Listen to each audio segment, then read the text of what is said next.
여행에 떠나는 바울, 갈등과 선택의 기로를 만나다라는 제목의 말씀이 되겠습니다. 예수님께서 베드로를 심하게 꾸짖은 적이 있었습니다. 예수님께서 예루살렘으로 올라가 장로들과 제사장들과 서기관들에게 많은 고난을 받아 이제 버려져서 죽임을 당하고 사흘 만에 다시 살아날 것을 가르쳤습니다. 예수님께서 공개적으로 이 말씀을 하셨지요. 그랬더니 베드로가 예수님을 붙들고 항변을 합니다. 절대로 그런 일이 주님께 일어나지 않을 것이며 일어나지 말아야 한다는 것이었습니다. 예수님은 이제 이스라엘을 뒤집어 엎고 새 나라를 세우실 분이신데 왜 그런 나약한 소리를 하느냐라는 그런 의미가 깔려 있었지요. 그때 주님께서 제자들 앞에서 공개적으로 베드로를 꾸짖습니다. 사탄아, 내 뒤로 물러가라. 내가 하나님의 일을 생각하지 아니하고 도리어 사람의 일을 생각하는도다. 여러분, 이 정도 되면은 예수님이 얼마나 심하게 꾸짖은 거겠습니까? 베드로가 얼굴이 화끈거리지 않았겠어요? 주님은 베드로가 자신을 넘어지게 하는 자라고 말씀을 하십니다. 아주 심한 말이었어요. 자신이 따르는 스승님을 넘어지게 하는 제자라면은 스승의 가르침을 잘못 이해하고 있었거나 그 가르침에 동의하지 못하는 입장을 가졌다고 봅니다. 그렇잖아요? 주님은 그가 하나님의 일을 생각하지 않고 사람의 일을 생각한다고 책망을 하셨어요. 주님의 가르침과 베드로의 이해는 지금 차이가 나고 있습니다. 실컷 가르쳤더니 엉뚱한 대답을 한 것입니다.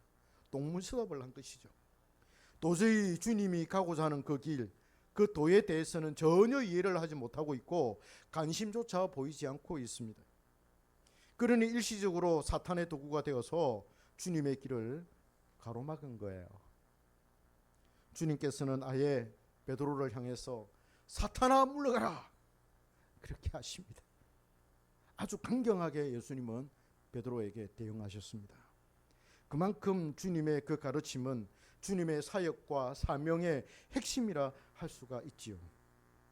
베드로가 그 핵심을 사탄과 짝하여서 공격하니까 예수님은 가만 놔둘 수가 없었어요. 우리도 베드로처럼 하나님의 일을 생각하지 않고 사람의 일을 생각하고 사람의 말과 사람의 생각과 가치에 휘둘릴 때가 얼마나 많은지 몰라요.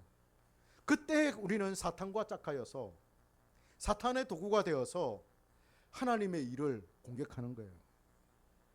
그럴 때 내가 사탄의 도구가 되고 불의의 도구로 사용이 되는 거죠. 오늘 본문의 사도 바울도 이와 같은 일을 겪고 있습니다. 바울은 에베소에서 이제 예루살렘으로 가려고 합니다. 에베소에서 예루살렘으로 가려고 합니다. 에베소 장로들과 성도들은 극구 말립니다. 거기에 가면 죽습니다. 가면 안 됩니다. 그렇게 호소를 합니다. 사실 그랬습니다. 바울이 예루살렘으로 가면 정령 죽게 될 것이라고 모두가 다 알고 있었어요. 그럼에도 불구하고 바울은 거기에 가려 합니다. 바울은 전도 여행을 통해서 유럽에 많은 교회를 세웠지요. 그 교회들을 순회하면서 돌보면서 많은 일꾼들을 세워서 더 많은 교회를 개척하면 기독교 전체를 봤을 때 아주 의미 있는 그런 일이지 않겠습니까? 그런데 바울은 그 모든 일을 제쳐놓고 죽을 줄 알면서도 예루살렘으로 가려고 해요. 왜 바울이 극구 거기로 가려고 했을까요? 아마도 예수님께서 걸으신 길을 자신도 걸으려고 하지 않았을까요? 그는 자신의 때가 다 된 것으로 판단한 모양입니다. 디모데후서에서는 그가 자신이 달려갈 길을 다 달렸다고 말했습니다. 이것을 보면은 이제 마지막 피치를 그가 끌어올리고 있다.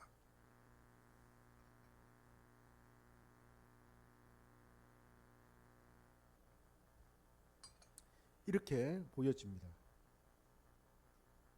바울도 예수님처럼 예루살렘으로 올라가서 거기서 박해를 받아서 죽으려고 했을 것으로 판단이 돼요. 에베소 성도들이 이것을 알았기 때문에 말렸던 것이죠.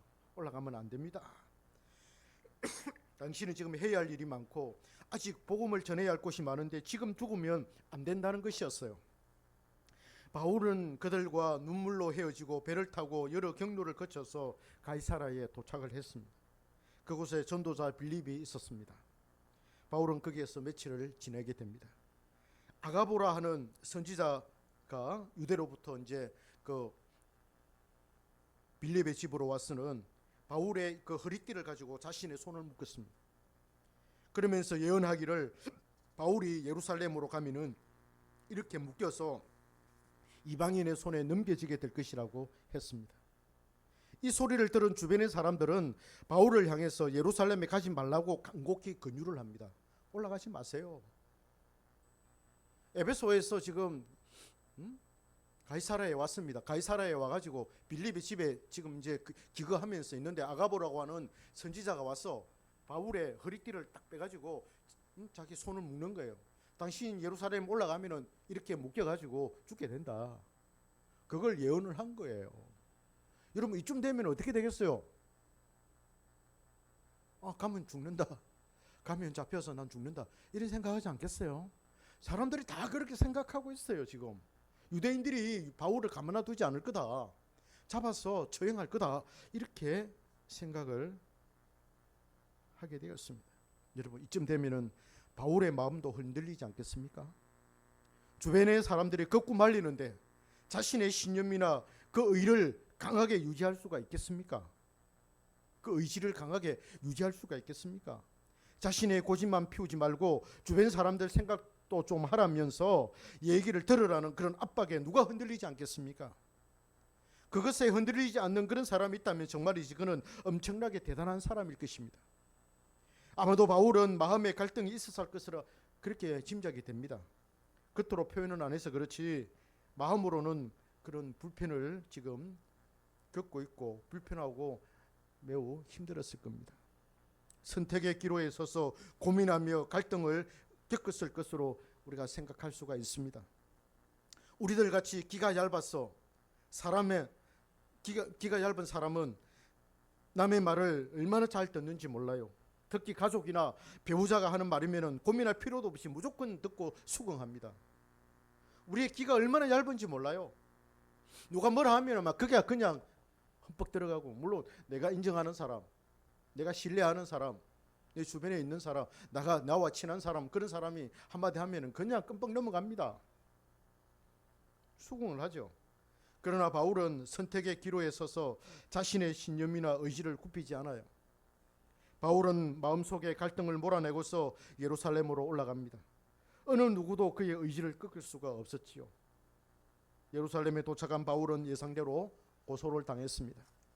바울이 성전에서 복음을 가르쳤고 또 거기서 놀라운 일들을 행했습니다. 유대의 지도자들은 사람들을 동원해서 바울을 잡아서 즉결 심판 형식으로 처형하려고 했습니다. 로마의 천부장이 이것을 알고는 바울을 영내로 데려갔습니다. 유대인들로부터 고소 고발이 빗발쳤습니다. 천부장은 바울이 어떤 죄를 지었는지를 듣고서 가벼우면 몇 대 때려서 석방하려고 했어요. 바울이 로마 시민권자인지 모른 채 막 매질을 가했던 것입니다. 나중에 바울이 자신의 정체를 알리자 천부장은 두려워 떨면서 가이사라에 있는 총독 베스도에게 비밀리에 보내게 됩니다. 유대인들이 바울을 잡아서 죽이려고 가는 그 길에 매복하고 있었기 때문이었죠. 이제 그 상황은 가이사라 총독 앞에서 신문을 받는 것으로 전환이 되었습니다. 총독은 분봉왕 아그리빠 왕을 불러서 바울의 문제를 의논합니다. 총독은 로마 사람이기 때문에 유대의 법이나 종교를 잘 알지 못합니다. 이것을 비교적 잘 아는 아그리빠 왕의 조언을 듣고자 한 것이죠. 바울은 총독과 아그리빠 왕과 예루살렘에 올라온 유대인들 앞에서 자신의 무죄를 소명했고 유대인들은 자신의 그 고소를 증명을 해내지를 못했습니다. 바울이 옳았습니다. 바울이 말을 했을 때, 소명했을 때 유대인들은 반박하지는 못했습니다. 아그리빠 왕도 그래서 바울의 무죄를 인정했습니다. 아그리빠 왕이 베스도 총독에게 말을 합니다. 이 사람이 만일 가이사에게 상소를 하지 않았더라면 석방될 수 있을 뻔하였습니다. 참으로 안타깝습니다. 바울이 석방될 수가 있었습니다. 그가 황제 가이사에게 호소하지 않았더라면 그런 자유의 몸이 되어서 헐월 날아다닐 수가 있었을 거예요. 사람들이 볼 때도 얼마나 좋았겠습니까? 옥에 갇혀서 영어의 몸이 되어가지고 사람들을 만나서 복음 전하는 것보다도 자유의 몸이 되어가지고 헐헐 날아다니면서 복음을 전하는 게 얼마나 더 좋았겠습니까? 바울이 무죄로 입증이 되었고 자유의 몸이 되어서 유대에서나 아시아나 유럽에서 얼마나 자유롭게 복음을 전하면서 편안한 가운데 살 수 있었겠습니까? 그런데 그 기회가 다 날아가 버렸습니다. 사람들은 바울이 석방되는 것을 원했습니다. 바울을 아끼는 사람들은 아예 예루살렘에 올라가지 못하게 막았지요. 바울이 감옥에 갇혔으니 본인도 주변의 사람들도 얼마나 답답하고 억울했겠습니까? 그러나 사람들의 기대와는 정반대로 일이 지금 이루어지고 있었습니다. 오늘 본문에서 아그리파 왕이 말했죠. 그가 가이사에게 상수하지 않았더라면 석방되었을 뻔하였다이다. 사람들은 바울이 감옥에서 벗어나서 자유의 몸이 되는 것을 추구했고 이것이 가장 복된 것이라고 생각했어요. 감옥에서 나와서 누명을 벗고 자유의 몸이 되어서 편안하게 살고 적당하게 유대인들과 타협하면서 사는 것이 인간적인 생각입니다. 좋잖아요. 그죠? 모든 사람들을 다 포용할 수 있고 적당하게 그냥 편안하게 복음을 전하면서 그냥 살면 됩니다.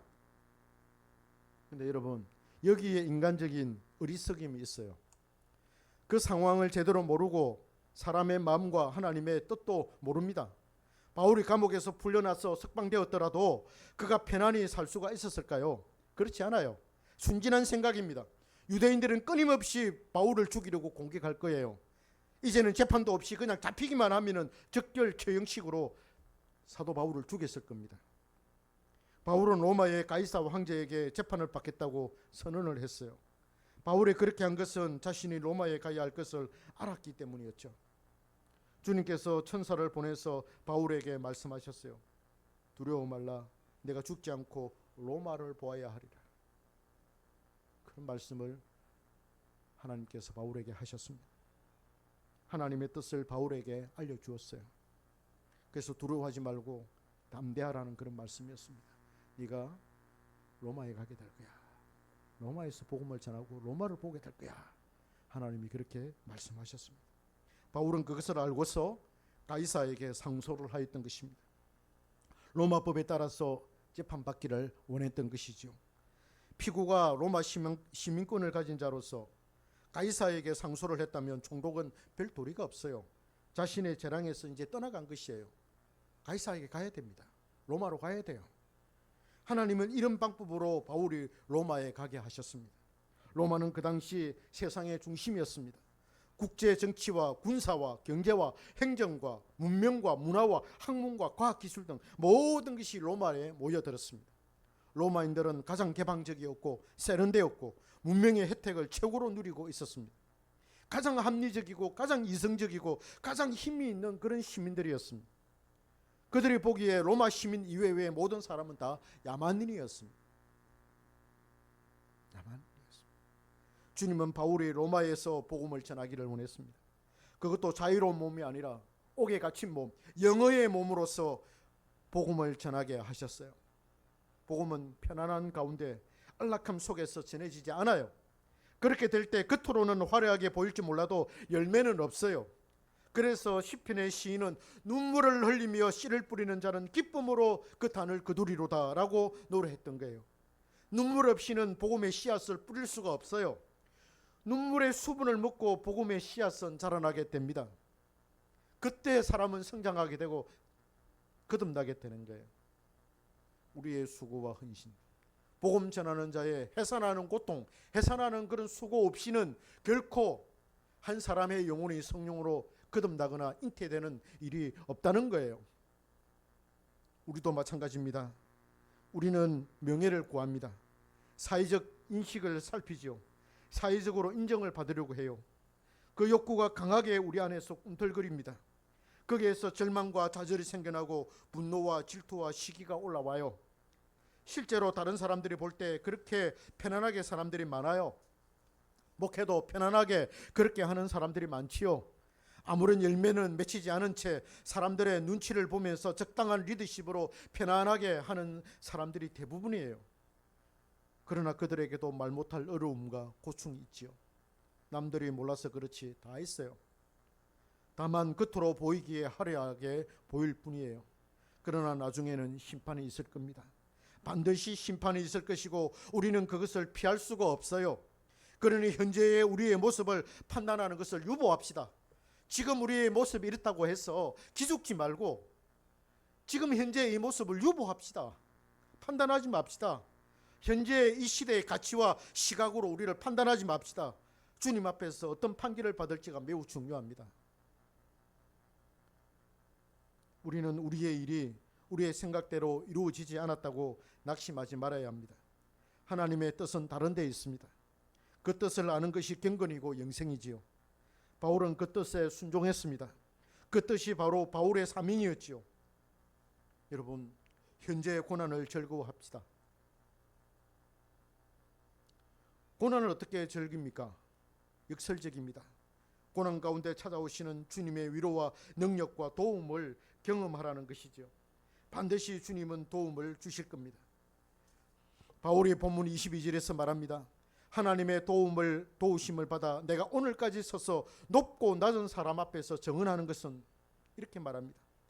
바울은 자신이 하나님의 도움을 오늘까지 받았다라고 말해요. 하나님의 도움으로 하나님의 일을 하는 것이 우리의 사명입니다. 그래야 참된 열매가 맺힙니다. 그렇습니다. 우리는 바울과 동일한 고통을 겪지 않는다 하더라도 그 정신만큼은 배워야 할 것입니다. 욥이 당한 고난과 우리 주님이 당한 고난과 바울이 겪은 고초를 우리가 어떻게 감당하겠습니까? 그리 살아라고 하면은 모두 다 도망을 칠 겁니다. 한 사람도 교회와 주님께 남아있지 않을 거예요. 그럼에도 불구하고 우리는 진리의 길을 걸어야 할 것입니다. 자신에게 주어진 그 분량의 믿음의 길, 진리의 길이 있어요. 주님의 도움으로, 성령의 인도하심으로 하나님의 뜻을 잘 분별하여서 나를 향한 그 뜻을 이루도록 온전히 주님께 맡겨야만 할 것입니다. 바울은 그것을 선택했습니다. 영원한 영광과 하나님의 뜻을 기꺼이 선택했습니다. 그래서 죽을 줄 알면서도 기꺼이 예수님처럼, 예수님이 예루살렘에 올라가신 것처럼 그도 예수님의 제자로서 나도 예루살렘에 올라가서 나는 내 생을 이제 마감하리라, 핍박을 받아 나도 순교를 당해서 생을 마감하리라, 그렇게 각오를 하고 예루살렘으로 올라간 것 아니겠습니까? 선택했다는 거예요. 우리도 오늘 선택해야만 되겠습니다. 내가 어떤 삶을 살 것인가? 내가 복음을 위해서, 바울의 그 정신을 가지고 복음을 위해서 어려운 길, 고난의 길이라 하더라도 나는 그 길을 선택하겠습니다라고 하는, 죽을 줄 알면서도, 뻔히 죽을 줄 알면서도 그 길을 가려고 했던 그 사도 바울처럼, 복음을 전하면서 죽겠습니다 라고 했던 것처럼, 그걸 선택했던 것처럼 우리도 오늘 사도 바울처럼 교회를 세우는 일이 힘들고 어렵고 복음을 전하는 일이 힘들고 어려워도, 누가 알아주지 않고 아무도 알아주지 않는다 하더라도, 같이 했던 사람들이 다 떠나버리고 한다 하더라도 기꺼이 하나님, 저는 복음과 함께 고난을 받겠습니다, 이 길을 내가 선택하겠습니다, 그런 각오, 그런 선택하는 우리 모든 성도님들 되시기를 바랍니다. 2025년도 이제 두 번째 주일 맞이하여서 이런 각오를 가지고 2025년도를 살아내는 우리 모든 성도님들 되시기를 주님의 이름으로 축복합니다.